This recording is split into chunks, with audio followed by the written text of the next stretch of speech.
मैं थकी हारी कॉलेज से आई तो घर पर पापा को देख हैरान थी, क्योंकि पापा तो इस वक्त ऑफिस में रहते थे। आज भरी दोपहरी में घर कैसे चले आए? गर्मी और पसीने की वजह से मेरी हालत खराब थी। पापा ने मुझे गहरी नज़र से देखा, जैसे कि वह मेरे अंदर कुछ झांकना चाहते हों। मुझे देखते ही बहुत अजीब लफ्ज़ों में पूछने लगे, मानसी, आज तुम्हें कॉलेज से आने में इतनी देर कैसे हो गई? पापा की बातों से मैं हैरान परेशान और उनके सामने बैठ गई और बताने लगी कि आज कॉलेज में एक्स्ट्रा क्लासेस थी, इसलिए मुझे घर आने में देर हो गई। पापा ने सर से पांव तक मुझे देखा और कहा, बस इतनी सी बात है? मुझे उनके पूछने का यह अंदाज अच्छा नहीं लगा, पर यह कोई बात नहीं थी। काफ़ी साल से मैं उनके इस रवैये से परेशान थी। पापा को मेरी बातों पर बहुत कम ही यकीन होता था। वह इस तरह सवाल करते थे जैसे मैं उनसे कुछ छुपा रही हूँ। मैंने कहा, हाँ पापा, बस इतनी सी बात थी। आखिर और क्या बात हो सकती है? ड्राइवर मेरे साथ होता है, आप चाहे तो उससे भी पूछ सकते हैं। मुझे कॉलेज से ले जाने और लाने वाला ड्राइवर 24 से 25 साल का जवान लड़का था। उसका नाम आलोक था, लेकिन पापा को उस पर बहुत ज़्यादा भरोसा था। इससे पहले उसका बाप हमारे यहाँ नौकरी करते थे। वह लोग बहुत शरीफ आदमी थे। जब से मैंने कॉलेज आना जाना शुरू किया था, आलोक ही मुझे कॉलेज ले जाने और लाने की जिम्मेदारी उठाता था। इतना यकीन दिलाने के बाद पापा को किसी तरह मेरी बातों पर भरोसा हुआ। फिर उन्होंने कहा, ठीक है, कमरे में जाओ और फ्रेश हो जाओ, फिर साथ में बैठकर खाना खाते हैं। मुझे अपने पापा का यह अंदाज़ बिल्कुल अच्छा नहीं लगा। कहने को तो मेरे बाप थे, पर प्यार करना तो बहुत दूर की बात है। मेरे साथ बहुत सख्ती से पेश आते थे। मेरी हर छोटी से छोटी हरकत पर उनकी नज़र होती थी। रात को कई बार वह मेरे कमरे के चक्कर लगाते। पता नहीं क्यों मेरे पापा को मुझ पर भरोसा नहीं था। जब मेरा गुस्सा थोड़ा ठंडा हुआ तो मैं फ्रेश होकर खाना खाने बाहर डाइनिंग टेबल पर आकर बैठ गई। पापा बार बार मेरी तरफ देख रहे थे। ऐसा लग रहा था जैसे वह मुझसे कुछ कहना चाहते हैं। मैंने कई बार उनसे पूछा कि आखिर क्या बात है, पर उन्होंने मेरी कोई बात का जवाब नहीं दिया। जब से माँ इस दुनिया से गई थी, पापा ने ही पाल पोस कर मुझे बड़ा किया। माँ की मौत के वक्त मेरी उम्र लगभग 10 साल की थी, पर अब मेरी उम्र 18 साल की हो गई है। पापा हर बार मेरे साथ सख्ती से पेश आते। उनके इस रवैये से मैं घर में घुटन सी महसूस करने लगी थी। कॉलेज में मेरी एक दोस्त श्वेता, मेरी उससे गहरी दोस्ती थी। कभी कभार मैं उस श्वेता के घर चली जाती थी। श्वेता का एक भाई भी था, आशुतोष। जब मैं श्वेता के घर जाती तो आशुतोष भी हमसे बातें करने लगता। कभी कभी आशुतोष श्वेता को कॉलेज छोड़ने आता। आशुतोष की बातों से लगता था कि वह मुझे पसंद करता है। आशुतोष बहुत अच्छा लड़का था, लेकिन पापा के खौफ से मैं कोशिश करती थी कि उससे दूर ही दूर रहूं। लेकिन एक दिन मेरी बदकिस्मती थी कि मुझे नहीं पता था पापा कब मेरे पीछे कॉलेज तक आ गए और उन्होंने आशुतोष के साथ मुझे बात करते हुए देख लिया। पापा मेरे कॉलेज क्यों आए थे यह तो मुझे नहीं पता, पर उस दिन से मेरी ज़िंदगी में कयामत आ गई। आशुतोष से बात करके देख पापा ने मुझे गुस्से से गाड़ी में बिठाया और अपने साथ घर लेकर चले गए। उस दिन से पापा ने मेरा कॉलेज आना जाना बंद करवा दिया। उन्हें शक था कि आशुतोष से मेरा कोई रिश्ता है। मैंने पापा को लाख समझाने की कोशिश की, पर पापा ने मेरी एक ना सुनी और गुस्से में मुझसे कहने लगे, मैं अपनी इज्जत को दांव पर लगते हुए नहीं देख सकता। तुमने मेरे भरोसे को तोड़ा है। तुम्हारी माँ के जाने के बाद मैंने हर दिन तुम्हारी फिक्र में गुजारा है। इतनी पाबंदियों के बाद आज तुमने मेरे मुंह पर कालिख लगा दी। पापा की इस बात ने मुझे अंदर तक झकझोर रख दिया। मेरा रोना धोना भी काम नहीं आया और बिना किसी गुनाह के मेरी पढ़ाई बीच में ही अधूरी रह गई और मैं कमरे में हर समय बंद खामोशी से पड़ी रहती। एक दिन मेरे पापा के दोस्त प्रमोद अंकल, जो कि मेरे पापा के बिजनेस पार्टनर भी थे, मेरे घर आए। आते ही मुझसे मेरी पढ़ाई के बारे में पूछने लगे। मैंने रोते हुए सारी बात बता दी। मैं पापा के पुराने दोस्त से अक्सर हमारे घर आया जाया करते थे। मैं उनसे अपने दिल की हर बात बता दिया करती थी। प्रमोद अंकल को जब सारी बात सच्चाई पता चली तो उन्होंने मुझसे कहा, तुम फिक्र मत करो, मैं तुम्हारे पापा से बात करके तुम्हारी पढ़ाई फिर से चालू करवाता हूँ। प्रमोद अंकल की बातें सुनकर मुझे थोड़ी तसल्ली हुई, क्योंकि पापा उनकी हर बात मानते थे। लेकिन इससे पहले वह इस बारे में पापा से बात करते मेरी ज़िंदगी में एक नया मोड़ आ चुका था। एक दिन रात को मैं गहरी नींद में अपने कमरे में सो रही थी कि पापा अचानक मेरे कमरे में आ गए और मेरे मोबाइल की घंटी बज रही थी। पापा ने फ़ोन उठाया तो आशुतोष था। उसने यह जानने के लिए फ़ोन किया था कि उसे पता चला कि उसकी वजह से मेरी पढ़ाई बंद कर दी गई, और पापा ने फ़ोन का भी गलत मतलब निकाल लिया। उन्हें लगा मेरा आशुतोष से कोई गहरा रिश्ता है, और इसके बाद पापा ने मेरा मोबाइल भी छीन लिया। मैं अंदर कमरे में पड़ी रोती रहती। कभी कभार आलोक अंकल आते तो कमरे में ही मिलने चले आते और कहते, मैं तुम्हारी पढ़ाई जल्दी चालू करवा दूंगा। अभी इन बातों को 2 दिन ही बीते थे। पापा मेरे कमरे में आए और कहने लगे, आज के बाद तुम मेरे कमरे में सोया करोगी। मैं जवान लड़की थी, पापा के साथ सोने में शर्म महसूस कर रही थी। मैंने पापा से कहा, मैं अपने कमरे में ठीक हूँ। पापा ने गुस्से में मुझसे कहा, रात को तुम्हारे कमरे में तुमसे मिलने कौन आता है। पापा की इस बात को सुनकर मेरी आंखों में आंसू आ गए और मैंने रोते हुए कहा कि एक बार तो अपनी बेटी पर यकीन करें। उन्होंने कहा, जितना भरोसा करना था कर लिया, पर आज के बाद तुम मेरे कमरे में ही सोओगी। उस दिन से पापा ने मुझे अपने कमरे में सुलाना शुरू कर दिया, पर मुझे वहाँ नींद नहीं आती। पूरी रात जागते हुए कटती। इसी वजह से पूरा दिन मैं अपने कमरे में सोया करती थी। अभी इन सब वाक़े को 3 महीने ही हुए थे कि अचानक मेरी तबीयत खराब रहने लगी। मेरा सर भारी रहने लगा, मुझे चक्कर भी आने लगे। पापा ने जैसे ही मेरी तबीयत को देखा, उन्हें लगा कि मैं प्रेग्नेंट हूँ।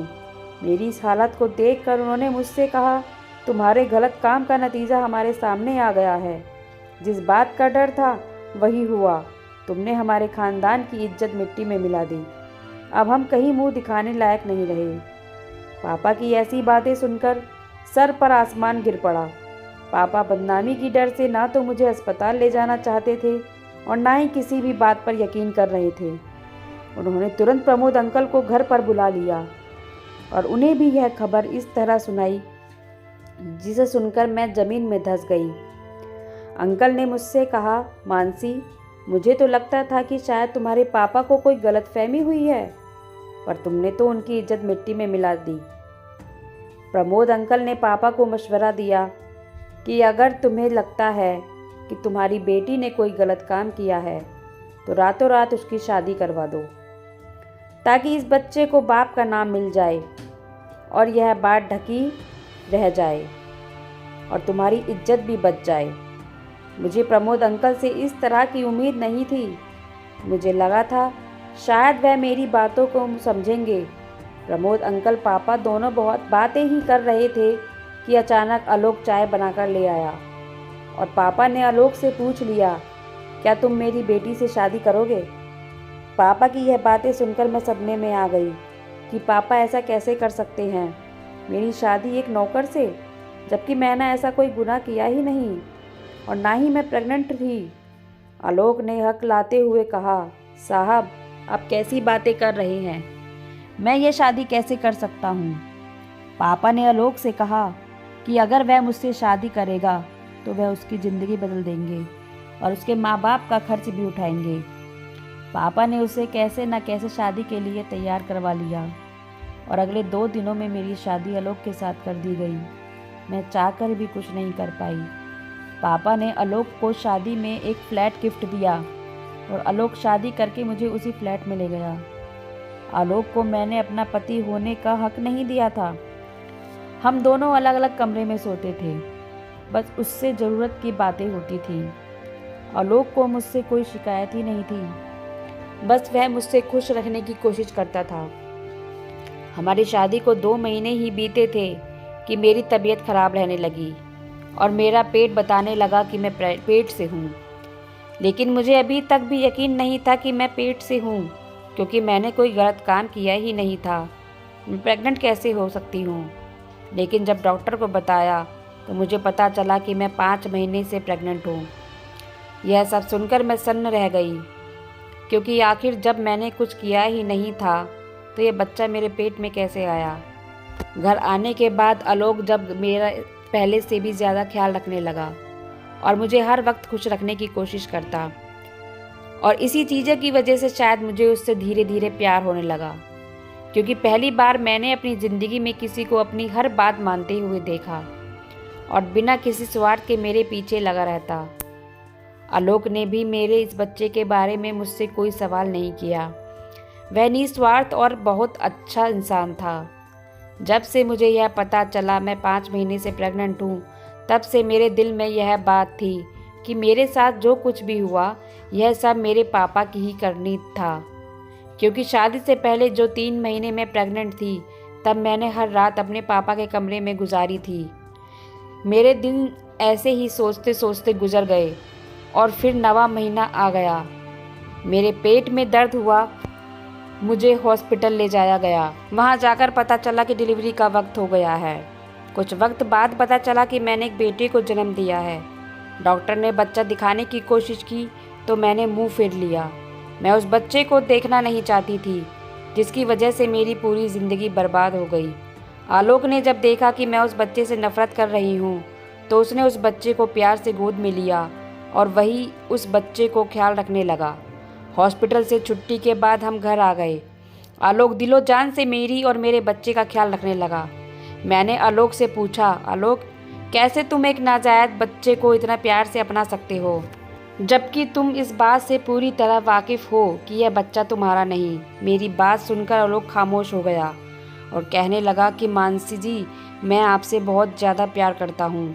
आपसे जुड़ी हर चीज़ मुझे प्यारी है। यह बच्चा आपने पैदा किया है, इसलिए मुझे इससे इतना ही प्यार है जितना आपसे। उसके मुंह से यह बात सुनकर मैं दंग रह गई। बच्चे को 1 महीना होने वाला था, लेकिन मैंने उसे अभी तक गोद में नहीं उठाया। आलोक इस बच्चे का ख्याल रखता और मैं अपने कमरे में आंसू बहाती रहती और अपनी बदनसीबी को कोसती रहती। आलोक से यह सब देखा नहीं गया और वह मेरे कमरे में आया और बोला, मानसी जी, मुझे आपका यह दुख देखा नहीं जा रहा। क्या आप यह जानना चाहती हैं कि बच्चा किसका है? उसके मुंह से यह बात सुनकर हैरत भरे अंदाज में मैंने कहा, मुझे जानना है, मुझे बताओ यह बच्चा किसका है। आलोक ने कहा, मैं आपको सब कुछ सच सच बताऊंगा, लेकिन इसके बदले मैं आपको मुझसे वादा करना होगा कि यह सच्चाई जानने के बाद आप इसे अपने सीने में दफन कर लेंगे और किसी को भी कुछ नहीं बताएंगे। क्योंकि अगर यह बात किसी को पता चली कि यह बच्चा किसका है, तो इससे हमारे बच्चे के भविष्य पर गलत असर पड़ेगा और इसमें हमारे बच्चे का क्या कसूर। मुझे यह सब सच्चाई जाननी थी, इसलिए मैंने आलोक से वादा किया कि ठीक है, जैसा तुम कहोगे मैं वैसा ही करूँगी। आलोक से सच्चाई जानने के बाद मेरे पैरों तले ज़मीन खिसक गई, क्योंकि इस बच्चे का बाप वह इंसान था जिस पर मैं खुद से भी ज़्यादा यकीन करती थी। मेरे बच्चे के पिता प्रमोद अंकल थे और प्रमोद अंकल ने यह सब मेरे पापा की प्रॉपर्टी हड़पने के लिए किया था। प्रमोद अंकल शुरू से ही मेरे पापा को मेरे लिए भड़काते थे, इसलिए पापा ने कभी मुझ पर यकीन ही नहीं किया। आलोक ने बताया कि एक दिन प्रमोद अंकल घर पर आए थे। उस वक्त घर पर आलोक के सिवा कोई और नहीं था। शायद उस दिन मेरे सिर में बहुत तेज़ दर्द था और मैंने आलोक से चाय बनाने को कहा था। आलोक किचन में चाय बना रहा था, तभी प्रमोद अंकल किचन में आए और पूछा, किसके लिए चाय बना रहे हो?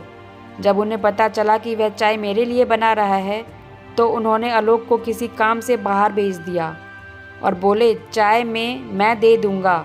आलोक ने जब मुझे यह सब बताया तो मुझे याद आया, हाँ, एक दिन प्रमोद मेरे लिए चाय लेकर आया था।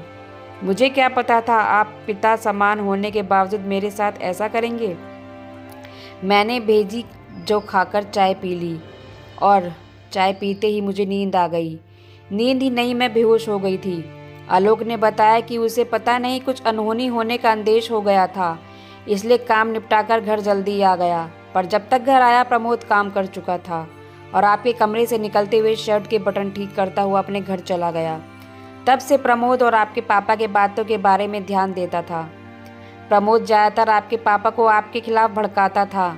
मैं चाहता तो सारी बातें आपसे और आपके पापा को बता सकता था, लेकिन मुझे पता था कि मैं एक नौकर हूँ, मेरी बातों पर कौन भरोसा करेगा। पर आपके पापा जब आपके साथ सख्ती से पेश आते थे, मुझे बहुत बुरा लगता था। मानसी जी, भले ही मैं आपके घर का नौकर या ड्राइवर था, पर आपके साथ ऐसा होता देख मेरा दिल तड़प उठता था। बल्कि यूँ कहिए कि शायद आपकी परेशानी देख मुझे आपसे प्यार हो गया। इसलिए उस दिन जब आपके पापा ने मुझसे शादी के लिए पूछा तो मैंने हाँ कर दिया, क्योंकि मुझे पूरा विश्वास था कि मैं आपको अपनाने के साथ साथ आपके बच्चे को भी अपना लूँगा। और इसमें इस बच्चे का क्या कसूर। मैं और आलोक इस बारे में बात ही कर रहे थे, तभी मेरा बेटा जो सोया हुआ था वह जाग गया और रोने लगा, और आलोक ने ज़बरदस्ती उसे मेरी गोद में दे दिया। तो ममता से दिल मेरा तड़प उठा और मैं उसे सीने से लगा लिया और मैं फूट फूट कर रोने लगी। मैंने आलोक से किया कि जैसे मैंने तुमसे एक वादा किया कि मैं किसी को नहीं बताऊंगी, तुम भी मुझसे एक वादा करो कि प्रमोद की यह घिनौनी हरकत तुम मेरे पापा को बताओगे, ताकि उन्हें भी पता चले कि उनकी बेटी साथ गलत करने वाला कौन है। और आज तक जो वह मुझ पर शक करते आ रहे थे, उनकी बेटी गलत नहीं बल्कि उनका सबसे करीबी दोस्त गलत है। आलोक ने कहा, यदि यह बात आपके पापा ने किसी को बता दी तो मैंने कहा यह बात पापा किसी को नहीं बताएंगे। मैं यह बात अपने पापा को बताना चाहती हूँ, अपने लिए ना सही अपने बच्चे के लिए है। बस यह बात मैं उन्हें इसलिए बताना चाहती हूँ कि उन्हें भी सच्चाई का पता चले। आलोक ने सारी सच्चाई पापा को बता दी। पापा फूट फूट कर रोने लगे और कहने लगे, मैंने अपनी बेटी पर भरोसा न करके बहुत गलत काम किया, और अगर इस बच्चे की बात ना होती तो वह अभी इसी वक्त प्रमोद को जेल भिजवा देते। पापा उसी वक्त मुझे और आलोक को अपने साथ घर ले गए और प्रमोद से सारे रिश्ते नाते तोड़ लिए। हमने और आलोक ने एक वादा किया, हम गैरों से ज़्यादा अपने बच्चों की बात सुनेंगे, क्योंकि जो मेरे पापा ने मेरे साथ किया कोई भी पेरेंट्स अपने बच्चों के साथ ना करें। क्योंकि अगर पापा ने मुझ पर भरोसा किया होता तो आज मुझे ये भुगतना ना पड़ता। तो फ्रेंड्स, ये कहानी आपको कैसी लगी कमेंट्स बॉक्स में जरूर बताइएगा। कहानी को लाइक व शेयर जरूर कीजिएगा और चैनल पर नए हैं तो सब्सक्राइब कीजिएगा। कहानी सुनने के लिए धन्यवाद।